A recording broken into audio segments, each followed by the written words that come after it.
Good afternoon, everybody, and welcome back to another installment of Scott's Selections here for Saturday, September 28th. Before we get into today's play of the day, we'll quickly recap what happened yesterday. Unfortunately, out of all the games that were available yesterday, we ended up picking the biggest blowout as we ended up taking Maryland +7 at home, and they lost by about 59 points. Not exactly the way that you want to start out your weekend, but overall, Maryland they were just terrible. Not really much to talk about there. Could have been worse. We could have taken Air Force, as that was an old bad beat. But overall, we're going to just skip past that, and we are going to look to bounce back today on Saturday. And we're going to dive into the baseball card here in a matchup between two teams that are well out of the playoff picture. But it's going to be on a total, as I think that the total makes no sense. And it will be between the Cincinnati Reds and the Pittsburgh Pirates. And we like the over 9, which is available at -115 at Heritage at time of recording of 2:24 Eastern Time. Now, in this pitching matchup, you have Lucas Sims versus James Marvel. Lucas Sims is 2-1 with a 4.39 ERA, and James Marvel's 0-3 with a 10.22 ERA. However, Sims is an opener, and he will only pitch about an inning or two before turning it over to Kevin Gausman, who is 3-9 with a 5.81 ERA on the season. However, the main reason why we think this total is too low is based on the starters' numbers, just whether it's at home or whether it's against the opposing team. They're not very good, and we think that this game should get over the total of 9, as both teams should score at least 5 runs. So just to look at the actual pitching matchup, we're going to start with Kevin Gausman here, as he is 3-9 with a 5.81 ERA. Away this season, he is 1-5 with a 6.60 ERA. He has also faced the Pirates this season on a handful of occasions, and he has an 0-1 record with a 12.96 ERA. To make matters worse, the Pirates batters against him this season are batting an absurd .432 in terms of batting average. So Gausman's just gotten absolutely rocked by the Pirates so far this season, and now he has to face them once again after they just scored 6 runs yesterday. Plus, you have James Marvel pitching for the Pirates, and although he has not faced the Reds this season, his numbers are absolutely terrible, as he currently has a 10.22 ERA. If you also look at his number in night games, he is 0-1 with a 13.5 ERA. Opposing batters are batting .352 against him.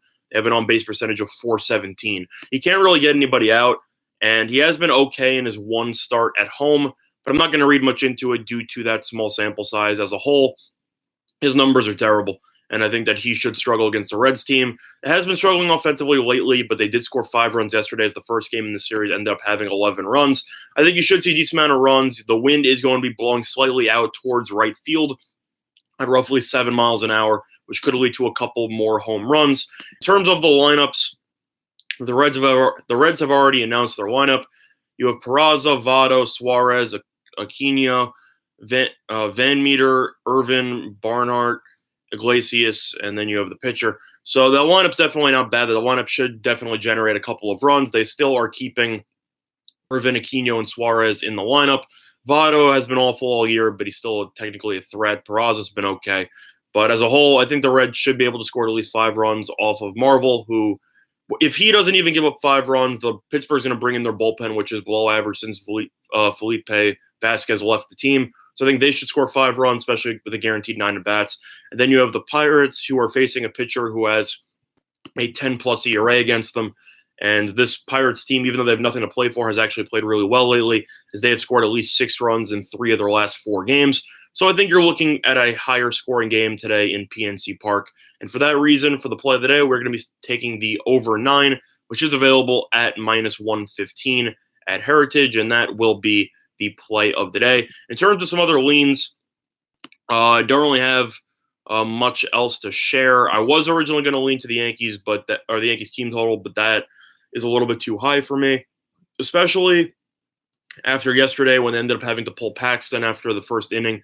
I question on how much the Yankees are going to let Severino pitch, as he will definitely be one of their aces in the Fall Classic. Plus, the Yankees have already officially been the 2nd seed in the AL, as Houston ended up clinching home field yesterday. So the Yankees have nothing to play for in this game, and I question on how much they're going to want to try to tire out their pitcher. Severino's a little bit different because he is just coming back from injury, but at the same point, you want to see how many reps he can get just to help him get back into the swing of things. So I'm not really sure how many innings he's going to pitch. I think he's going to probably pitch around 3 or 4, as the Yankees will try to get him out without any injury risk whatsoever. So I'm a little bit skeptical in that game. So I'm personally going to give that a pass. But if I'm looking at the rest of the betting card here, the only 2 teams with anything to play for still are the Brewers, Nationals, Rays, and A's. That's pretty much it. Every other team has nothing else to play for.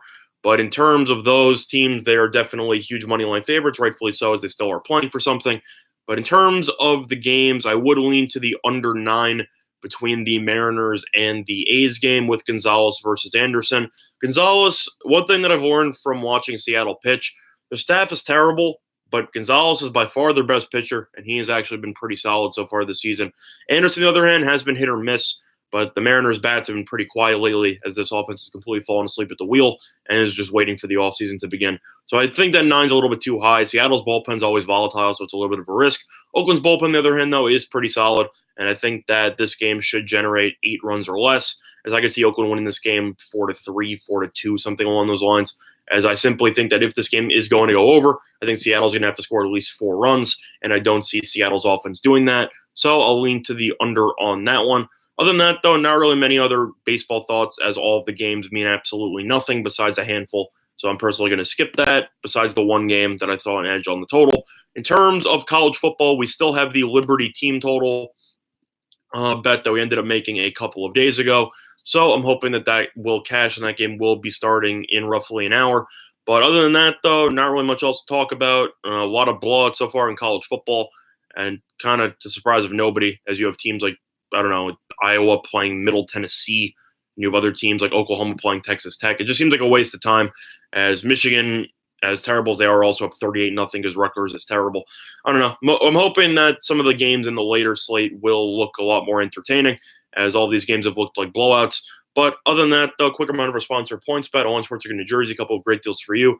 Up to 2 risk-free bets up to $1,000. So if you end up betting on any sports and end up losing, you simply get your money back, which is a great promotion. There's more sportsbooks to use. Other than that, though, that's going to over this installment of Scott's Selections here for September 28th. And good luck to all of you and your respective bets today. Bye, everyone.